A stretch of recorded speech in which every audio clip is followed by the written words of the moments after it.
Hello friends, स्वागत है आपका हिस्ट्री विस्ट्री पे।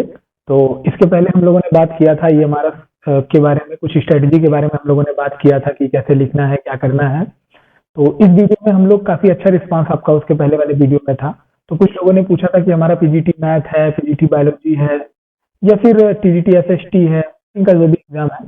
तो सब लोगों ने पूछने की कोशिश किया था, तो मैं सबका रिप्लाई पर्सनली तो नहीं कर सकता, तो मैंने कहा एक वीडियो ही बना देते हैं। तो आंसर राइटिंग पे जो मैं आज बनाने जा रहा हूँ आपको, वो टीजीटी पीजीटी या जितने भी आपके मेंस वाले एग्जाम है उसमें काम देगा। खास करके ये वीडियो इमारत के लिए है। इसमें हम लोग मुख्य मुख्य पॉइंट पे बात करेंगे कि पहला किस लिए है। तो पहला ये पीजीटी और पीजीटी दोनों को शामिल करेगा इस वीडियो में। तो ये आंसर राइटिंग की प्रैक्टिस है। तो इसमें मुख्य जो बात है, पहला जो बात है वो है कि इसमें 15 क्वेश्चन डिस्क्रिप्टिव आएंगे और 40 क्वेश्चन सब्जेक्टिव आएंगे। 15 क्वेश्चन जो होगा वो डिस्क्रिप्टिव आएगा, 40 क्वेश्चन एमसीक्यू फॉर्म में आएगा। तो इसमें जो हमको टाइम मिलेगा वो हमको 180 मिनट टाइम मिलेगा। इसमें से अगर हम डिवाइड करेंगे तो उसमें देखो सबसे बेहतरीन जो बात होगी एग्जामिनेशन सेंटर पे वो होगा कि हमारा टाइम मैनेजमेंट, क्योंकि 15 क्वेश्चन कम नहीं होता, क्योंकि पीसीएस वगैरह एग्जाम में भी 20 क्वेश्चन आता है, उसके लिए 3 घंटे मिलते हैं, लेकिन वो भी कम पड़ जाते हैं। कितने बच्चों का एक एक दो दो क्वेश्चन छूट जाता है। तो लेकिन इसके लिए आपको टाइम मैनेजमेंट पहले से ही लिख के प्रैक्टिस से ही कर लेना है टाइम मैनेजमेंट। तो पहला ये है कि आपको 40 क्वेश्चन जो करना है वो 40 मिनट में कर लेना है। जो उसके बाद जो बचेगा 120 मिनट, तो 120 मिनट में आपको 15 क्वेश्चन करना है। वो भी अगर इसमें डिवाइड किया जाए तो पर क्वेश्चन हमको 8 मिनट का टाइम मिलेगा। पर क्वेश्चन 8 मिनट का टाइम मिलेगा। तो ये मैं आपको टाइम मैनेजमेंट बता रहा हूं। दूसरा आप क्या करिएगा कि आपको समय किस पे ज्यादा देना है, क्योंकि इसमें बहुत सारे बच्चे पूछ रहे हैं कि एनसीईआरटी से नहीं हो पाएगा, ये नहीं हो पाएगा, वो नहीं हो पाएगा। एग्जाम्पल के तौर पर मैंने कुछ सिलेबस लिखा हुआ है टीजीटी एसएसटी का। तो हमने इसमें बांटा है कि सिविक्स का और इकोनॉमी का, ज्योग्राफी और हिस्ट्री का, मैंने चारों सब्जेक्ट बांटा है और उसका एक एक टॉपिक मैंने लिखा है। तो आप भी यही काम करिए, A4 साइज में आपको एक एक टॉपिक लिख लेने हैं जो आपको रट जाए कि ये वाला टॉपिक ये किस चैप्टर में एनसीईआरटी की किस क्लास में है। तो सारी सिमिलरिटीज हैं, सारे सिलेबस का सिमिलरिटीज हैं, वो चाहे जो भी सब्जेक्ट हो। तो मैं तो एग्जांपल के तौर पे आपको बता रहा हूं। तो इसमें क्या करना है आपको कि समय मैनेजमेंट पढ़ने में कैसे करना है कि वो है 40% जो आपको टाइम देना है, वो टाइम देना है आपको फैक्चुअल नॉलेज पे, यानी मेमोराइजेशन पे देना है। अब इसको कैसे करेंगे, ये 60% टाइम में से ही 40% टाइम निकलेगा। पहला तो है कि हम जब कंसेप्ट बिल्ड कर लेंगे या राइटिंग प्रैक्टिस करेंगे तो उसमें से हमको कुछ, जैसे हम एनसीईआरटी जैसी एक चैप्टर को उठाए, मैंने एक चैप्टर को भी पढ़ा है, पढ़ के मैंने छोटा सा नोट्स बनाया हुआ है। जैसे ये क्लास 9 का चैप्टर है, तो क्लास 9 का जो सिविक्स का बुक है एनसीईआरटी का, उसमें चैप्टर 1 दिया हुआ है, चैप्टर 3, चैप्टर 5, चैप्टर 4।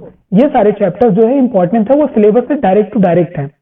तो इसमें जैसे चैप्टर नंबर 1 है कंसेप्चुअल डेमोक्रेसी, दूसरा है व्हाट इज डेमोक्रेसी, तीसरा है silent feature of democracy, right.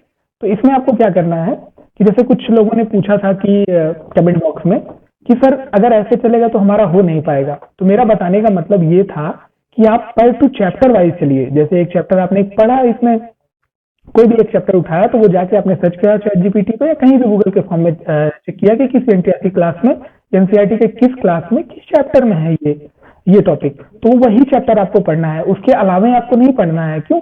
क्योंकि इसका सिलेबस इतना वास्ट है कि इससे ज्यादा कहीं भी नहीं पूछेगा। आप भरोसा रखिए मेरा। जो लोग कोचिंग बेच रहे हैं, आप 4000 का, 10,000 का, 12,000 का कोर्स लीजिए, आप मत कहीं फंसिए, कहीं मत फंसिए। उसके लिए भी मैं आपको बताता हूँ वीडियो के एंड में कि आपको क्या करना है, कोचिंग के अलावा भी आपको कैसे तैयारी करनी है और अपनी आत्मकता कैसे इसको आंसर राइटिंग में दिखाना है। तो जैसे ये आपका कोई यूपीएससी या स्टेट टीचर्स नहीं है। जैसे हम लोग मेंस वगैरह देते रहते हैं तो उसमें फैक्चुअल नॉलेज की जरूरत पड़ती है, लेकिन विशेष बहुत ज्यादा इसमें कुछ करने की आवश्यकता नहीं है, क्योंकि बहुत ज्यादा इसमें आपसे अपेक्षा नहीं करता है कि आप बहुत ग्रेट हो। और उसको ग्रेट कैंडिडेट लेना होता तो वो मेरिट इतना कम क्यों करता, वो बहुत हाई करता, वो ग्रेट कैंडिडेट उसको मिलते। लेकिन उसको तो सिलेक्शन देना है ना। तो आप इस बात को ध्यान रखिए। 40% टाइम आप निकालिए एमसीक्यू में, और एमसीक्यू के साथ साथ आप इसमें निकालिए फैक्ट मेमोराइजेशन में निकालिए। एमसीक्यू इसी के साथ अटेंड हो जाएगा। अब मैं आपको एक साइट बता रहा हूं कि आपको कहां से एमसीक्यू मिलेगा एनसीईआरटी के क्लास से।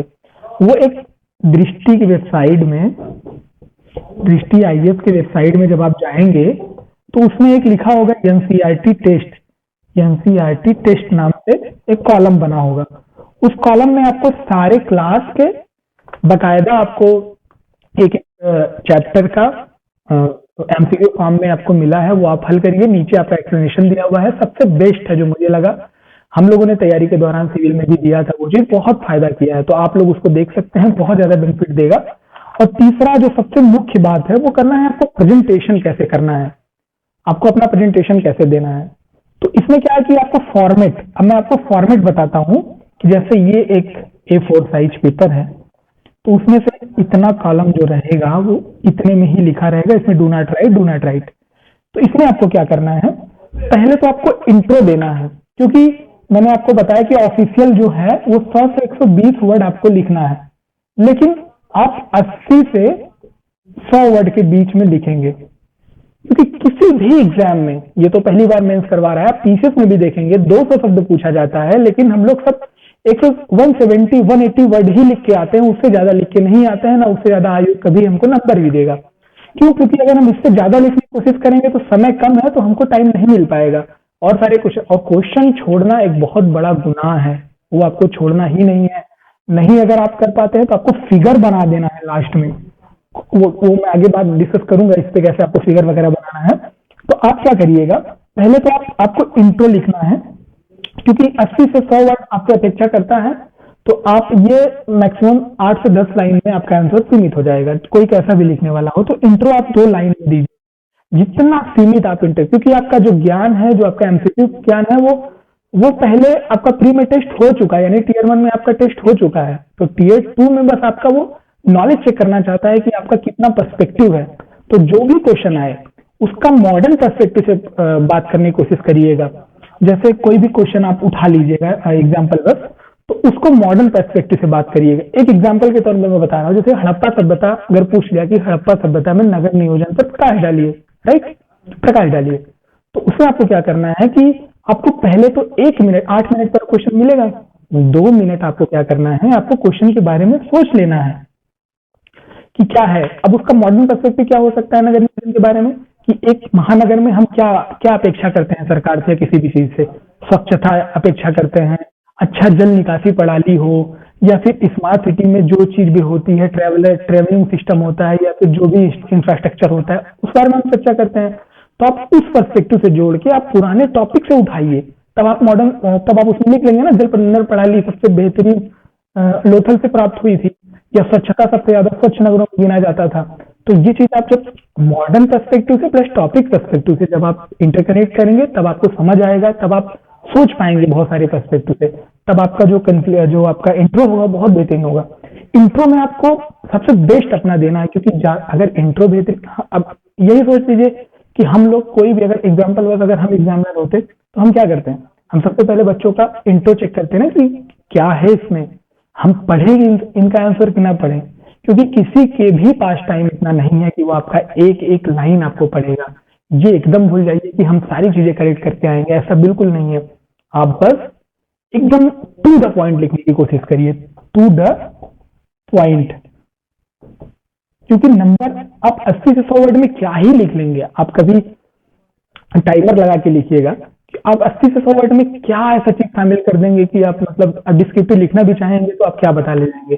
तो वैसे अपेक्षा करता है कि आप टू द पॉइंट, आपको सब्जेक्ट स्पेसिफिक नॉलेज है कि नहीं, तो सब्जेक्ट स्पेसिफिक नॉलेज के लिए आपको दो लाइन, सिर्फ केवल 2 लाइन में आपको इंट्रो देना है, राइट। फिर उसके बाद आपको मेन बॉडी लिखनी है। मेन बॉडी में आपको कोई लाइन जैसे 1 2 3 4 5 6 7 8, इसमें आप मेन बॉडी में जितना क्रिएट कर पाए लाइन, वो आपके लिए बहुत बेस्ट होगा, बहुत बेस्ट होगा। और वो भी मेन बॉडी में एक लाइन से भी ज्यादा या आधी लाइन हो सके तो उससे ज्यादा आपको मेन बॉडी में नहीं लिखना है कुछ भी, राइट।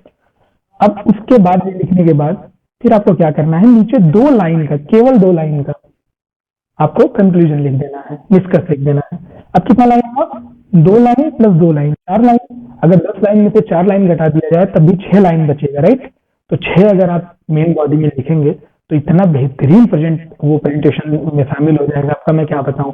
अब आपको इसमें भी अगर आपको लगता है कि किसी भी क्वेश्चन का ऐसे नेचर है कि वो हमें उसमें फिगर बना के हम अच्छा कर पाएंगे, तो आपको क्या करना है, यहाँ से 2 लाइन हटा देनी है, यानी 2 लाइन नहीं लिखना है, इसमें आप एग्जांपल बस कोई भी फिगर बना दीजिए, इस टाइप का फिगर बना दीजिए, चैप्टर दिखा दीजिए, या फिर आप मैप बना दीजिए कोई भी, या फिर आप ऐसे बना दीजिए, ऐसे ऐसे ऐसे ऐसे। वो तो आपके मतलब नेचर के ऊपर डिपेंड करता है कि आप किस फिगर को बहुत जल्दी बना लेते हैं और कंप्यूटर, वो तो पेपर के मतलब क्वेश्चन के नेचर के ऊपर डिपेंड करेगा कि आप किस टाइप का फिगर बनाते हैं, राइट। तो ये आपका प्रेजेंटेशन प्रेजेंटेशन बेस्ट होना चाहिए, क्योंकि बिना प्रेजेंटेशन के आप कभी भी अच्छा प्रभाव नहीं डाल पाएंगे, राइट। तो ये आपको बहुत विशेष ध्यान रखना है। और जो सबसे मुख्य बात है कि आपको टू द पॉइंट चलना है, टू द पॉइंट, बिल्कुल सिलेबस के इतर नहीं जाना है, नहीं जाना है, नहीं जाना है। मैं जान लीजिए, और जो भी नए नए लोग कोचिंग करवा रहे हैं, जैसे कई सारे कोचिंग का मैंने कोर्स भी देखा इस बीच, बड़े बड़े संस्थानों का, कि कितना फीस किए हैं, देखें क्या पता लगता है। तो कोई 8,000 किया है, कोई 12,000 किया है, कोई 10,000 किया है। तो आपको भी पता होगा कि सब तो सिलेक्ट होंगे नहीं, हाँ, 10 गुना आयोग ने बुलाया है किसी एक सीट पे, तो वो 10 का 10 तो सिलेक्ट नहीं हो जाएंगे, उसमें तो बस एक ही आदमी, एक ही बच्चा होगा सिलेक्ट, राइट। तो आपको इन सारे मतलब जंजालों में नहीं पड़ना है, बल्कि आप एक, मैं आपको गाइड कर रहा हूँ, क्योंकि मेरा आगे मेंस भी लगा हुआ है, तो मैं आपको बहुत ज्यादा वीडियो नहीं आप डाल पाऊंगा, उसके लिए मैं माफी चाहता हूँ आपसे। लेकिन मैं बीच बीच में, अगर आपका कमेंट बॉक्स में अगर आप कमेंट करेंगे, तो आपका पॉइंट निकाल के मैं कुछ कुछ वीडियो बनाने की कोशिश करूंगा। तो ये रहा, एक आंसर राइटिंग का बैच आप ज्वाइन कर लीजिए। आंसर राइटिंग का आपको बैच ज्वाइन कर लेना है, उसका आपको बहुत बेनिफिट मिलेगा, बहुत बेनिफिट मिलेगा, बहुत बेनिफिट मिलेगा। क्यों? क्योंकि उसमें आप जो लिखेंगे वो रियलिटी में लिखेंगे, और आप जाके उसको चेक करवाएंगे, वो आपका चेक करेगा। अगर अच्छा ही, उसमें भी अच्छा शिक्षक चुनिए, ये शिक्षक नहीं जो नया नया निकला है, वो कुछ नहीं जानता है, वो आंसर राइटिंग कभी किया ही नहीं है, या मेंस कभी उन्होंने अटेंड ही नहीं किया, वो कैसे आपका चेक कर लेंगे बताइए। उनको कैसे पता चलेगा कि आप कहाँ फैक्चुअली करेक्ट हैं, कहाँ आपने मेन बॉडी कम किया हुआ है, कहाँ कंफ्यूजन ज्यादा किया हुआ है। वो वही बता पाएगा जिसको लगातार इस क्षेत्र के बारे में अनुभव हो।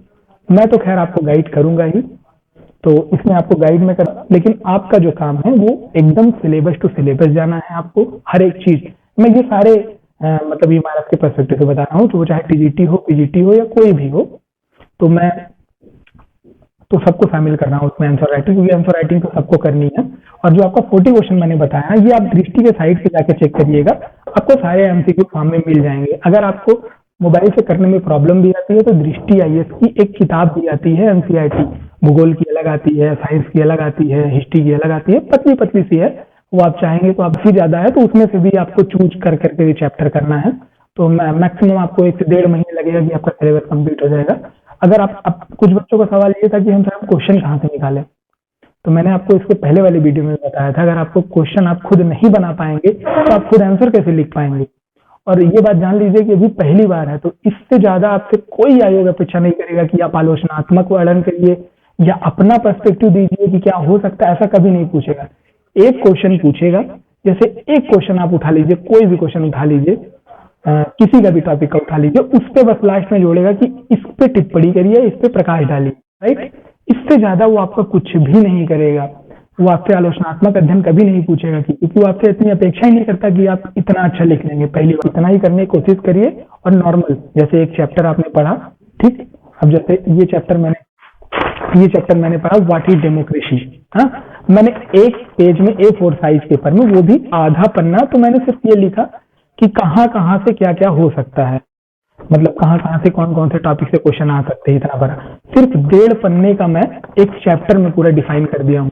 अब बताइए, ये रिवीजन करना मुश्किल होगा कि मैं पूरा पूरा चैप्टर आपको दे दूँ, वो रिवीजन करने मुश्किल होगा। ये तो बहुत आसान होगा ना। आप खोलें व्हाट इज डेमोक्रेसी। डेमोक्रेसी यूनानी शब्द डेमोक्रेसिया से बना है। डेमोस का अर्थ होता है लोग, क्रेसिया का अर्थ होता है शासन। अब्राहम लिंकन ने लोगों के लिए लोगों द्वारा शासन की व्यवस्था किया। आपको अगर फैक्चुअली मेमोराइजेशन रहेगा, मैंने क्या इसमें बोला, फैक्ट अगर आपको मेमोराइज रहेगा, तो आप डिस्क्रिप्ट अच्छे से कर ले जाएंगे, आप अच्छे से उसका आंसर लिख के जाएंगे। अब जैसे इसको आंसर, जैसे अब्राहम लिंकन का स्टेटमेंट है, लोगों के लिए लोगों द्वारा शासन व्यवस्था ही लोकतंत्र है। तो मैंने कुछ नहीं लिखा, मैंने अब्राहम लिंकन लिखा, बाकी कोड लिख दिया है। अब ये अगर मैं डिफाइन करना चाहूंगा, तो मैं इसे 4 लाइन में मैं इसे एक पन्ने में डिफाइन कर सकता हूँ कि लोग यानी लोग कहाँ से आए, इसमें लोगों द्वारा शासन कैसे होता है, एक एक शब्द को डिफाइन किया जा सकता है। लेकिन आपको टू द पॉइंट लिखना है। टीचर को आपको देखना है कि ये बच्चा इतना इतना शब्द शामिल किया है कि नहीं उसमें। उसको अगर जैसे ही देख लेगा 2-3 शब्द या 2-3 कोट देख लेगा, उसको लग जाएगा कि बच्चा पढ़ने वाला है। वो तुरंत आपके एक इंप्रेशन से आपके सारे आंसर को अच्छा नंबर देता चला जाएगा। इसलिए आपको बिल्कुल नहीं भटकना है, जितना आप सिर्फ लिख पाए उतना लिखिए। कोचिंग के चक्कर में बिल्कुल मत पड़िए। जितने यूट्यूब पे सारे वीडियो अवेलेबल हैं, क्योंकि यूट्यूब पे सब अपना बेस्ट देने की कोशिश करते हैं, तो यूट्यूब के वीडियोस आप देखिए, वो अच्छा जो भी आपने दिया है, छोटी छोटी चीजें सीख लीजिए। मैं भी आपको बता रहा हूँ, कुछ चीजें अगर आपको मेरी भी गलत लगे तो वो आप अपनी तरफ से जोड़ लीजिएगा, मैं उसमें नहीं कहता हूँ, क्योंकि मेरा लगातार अनुभव है, इसलिए मैं आपको बता रहा हूँ। तो ये है, बाकी एक पन्ने में सीमित करिए अपना एक चैप्टर। अब एक चैप्टर को आसान अब क्या करना है, आने वाले टाइम में जब आपका मेंस करीब आए, यानी 15 से 20 दिन जब आपका मेंस रह जाए, तो आप सिर्फ आधे पेज में सारे कंक्लूड कर लीजिए। मैं आपको दिखा रहा हूँ एक, ये आपको इतनी छोटी सी डायरी की तरह एक नोट्स लेना है। ये इसमें क्या करना है, इसमें एक पेज में कोई भी एग्जांपल आप एक पेज उठाइए, इसमें इतने बड़े एक पेज में आपको पूरा चैप्टर सीमित कर लेना है। इसमें जितना फैक्ट आप लिख पाए लिखिए, क्योंकि अगर आप 20 फैक्ट लिखेंगे तो आप मान के चलिए कि आपको 8-10 फैक्ट से ज्यादा आपको याद कभी भी नहीं होगा। एग्जाम टाइम में याद ही नहीं आता, क्योंकि इतना प्रेशर रहता है। और आंसर राइटिंग जब भी करिए तो टाइमिंग से करिए। आप पहली बार ही कर रहे हैं तब भी टाइमिंग से करिए, उससे आपको फायदा ये मिलेगा, आपको पता रहेगा, क्योंकि क्वेश्चन छोड़ के नहीं आना है। 15 क्वेश्चन तो करने ही है। जब आपको लगे कि हमारा क्वेश्चन छूट रहा है या हमसे नहीं हो पाएगा, 4 क्वेश्चन 5 क्वेश्चन छूट रहा है, तो आप फिगर का सहारा लीजिए। जैसे कोई भी टॉपिक पकड़िए, उसमें इतना बड़ा बड़ा फिगर बना दीजिए, जैसे नीचे भी एक फिगर बना दीजिए, नीचे कंक्लूड कर दीजिए, तो उससे फटाफट फटाफट फटाफट आपका पूरा पेज भरा जाएगा। तो उसको लगेगा कि हाँ, इसमें डिफाइन तो नहीं किया है लेकिन इसमें लिखा है। और आपको एक बात बता रहा हूं मैं आपको लिखने में, कि जैसे क्या है कि हम लोग जैसे द कॉन्स्टिट्यूशन लिखा जाता है ना, अगर आप स्टार्ट करेंगे संविधान तो द कॉन्स्टिट्यूशन लिखा जाता है। अब हम लोग क्या करते हैं आंसर राइटिंग में, हम लोग द को भी हटा देते हैं, सिर्फ कॉन्स्टिट्यूशन लिखते हैं। एग्जामिनर को टू द पॉइंट देना है, टू द पॉइंट देना है। उसको बिल्कुल नहीं इंटरेस्ट है कि आप कितना अच्छा यह है वह है वह है लगाएंगे, उससे फर्क उनको नहीं पड़ता है। उनको फर्क पड़ता है कि उनको जो पूछे हैं क्वेश्चन में वो आपने इंक्लूड किया हुआ है कि नहीं। अब देख लीजिए, हम लोग द भी नहीं लगाते, सिर्फ कॉन्स्टिट्यूशन से शुरुआत करते हैं। तो इसका प्रभाव आप आंसर पे डालिए। धीरे धीरे प्रैक्टिस मेक्स मैन परफेक्ट, तो आप धीरे धीरे प्रैक्टिस करिए, आपके राइटिंग स्किल्स पे भी काम करते जाइए। इसके पहले मैंने वीडियो बताई थी, उसको जाके एक बार फिर से देख लीजिएगा, जो जो चीजें थी। और बाकी मैंने जितना सब था उतना कंक्लूड करने की कोशिश किया है। आपको 80 से 100 वर्ड के बीच में ही लिखना है, और अगर कम हो जाए तो 75 से 70 से 80 के बीच में आप लिखिए, वो आपका 7 से 8 लाइन में कंक्लूड हो जाएगा। आपको सिर्फ फैक्ट डालना है, बिल्कुल भी आपको कहानी बनाने की जरूरत नहीं है। मतलब एग्जामिनर को गुस्सा लग जाती है कि इनको आता नहीं है, कहानी बनाने की कोशिश कर रहे हैं, लेकिन अगर आप मेन वर्ड इंक्लूड किए रहेंगे तो उसको लगेगा कि नहीं, इसके पास बहुत कुछ समुंदर था लेकिन इसने थोड़ा सा हमको परोसने की कोशिश किया है।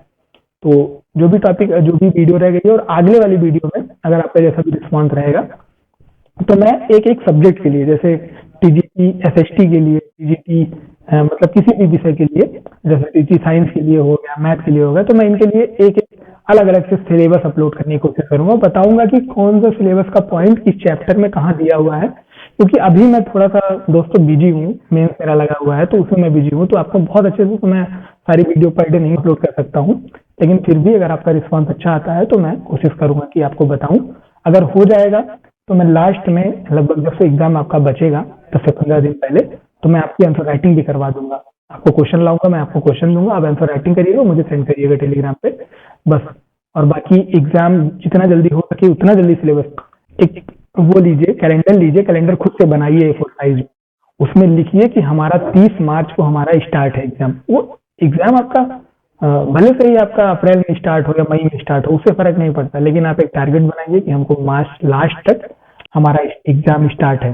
तो आपके पास एक टास्क रहेगा कि हमको इतनी जल्दी, इतने दिन में हमको पूरा कंप्लीट कर लेना है टॉपिक। तो बस, आपको ढेर सारी शुभकामनाएं, आप अच्छे से लगे रहिए। जो भी आपका क्वेश्चन होगा या क्वेरी होगी, आप कमेंट बॉक्स में करने की कोशिश करिएगा। बाकी इसके अलावा भी अगर जो भी टॉपिक आपकी रह गई हो या जो मैं इंक्लूड ना कर पाया हूँ, तो उसको आप कमेंट बॉक्स में आप लिखिएगा। और बाकी जैसा आपका रिस्पॉन्स रहेगा, मैं आगे वीडियो बनाने की कोशिश करूंगा। आज के लिए बस इतना ही, थैंक यू।